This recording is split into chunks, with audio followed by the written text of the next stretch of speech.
मैं लिजाज सिंह और आप देख रहे हैं टीवी 45 का डिजिटल प्लेटफॉर्म।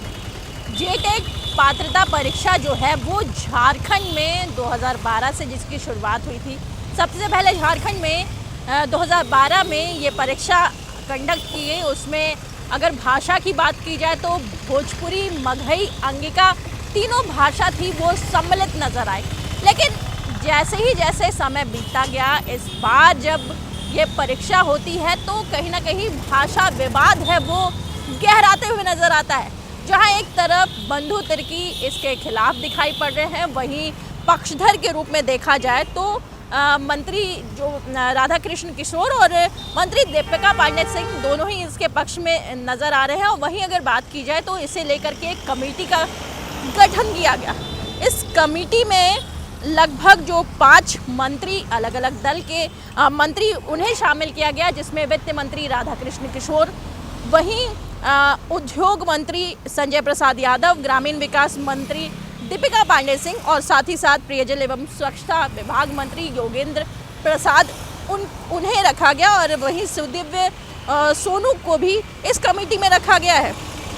अगर बात की जाए तो 2012-2016 में जेटेट में जिलावार भाषा में से अगर बात की जाए तो मगही, भोजपुरी, अंगिका इन भाषा को शामिल किया गया था। लेकिन अब ये विवाद गहराते जा रहा है।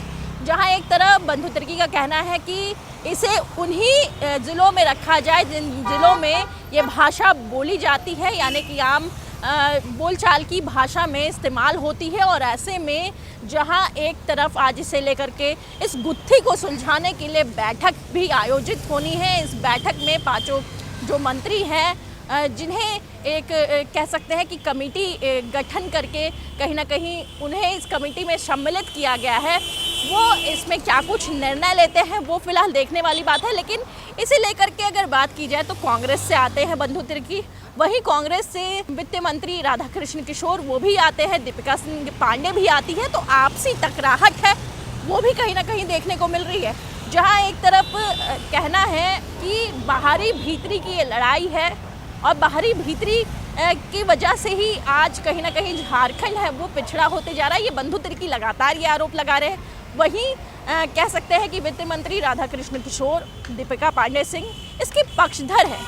और फिलहाल बैठक होनी है और बैठक में क्या कुछ निकल के आता है वो देखने वाली बात है। लेकिन जैसे जैसे ये एग्ज़ाम की बात की जाए, जेटेट परीक्षा की बात की जाए, तो भोजपुरी, मगही, अंगिका ये तीनों जो भाषा है उस भाषा के विवाद को लेकर के कहीं ना कहीं झारखंड की राजनीति वो गर्म नज़र आ रही है। झारखंड की राजनीति में जो चेहरे हैं वो अपने बातों को सामने रखते हुए नज़र आ रहे हैं। जहां एक तरफ बंधु तिर्की लगातार इसे कह रहे हैं कि उन्हीं ज़िलों में इसे लागू करना चाहिए जिन ज़िलों में ये आम बोलचाल की भाषा में होती है। अब ये समझने वाली बात है कि जिस तरीके से इस भाषा विवाद को लेकर के लगातार चीज़ें कहीं ना कहीं बयानबाजी का रूप ले रही है, तो ऐसे में क्या इन भाषा की पुस्तक है, क्या इन भाषा की पढ़ाई कहीं होती है, क्या इन भाषा को लेकर के अगर बात की जाए तो पलामू, कोडरमा और अन्य ज़िलों में कहीं ना कहीं इस भाषा को कहीं ना कहीं आम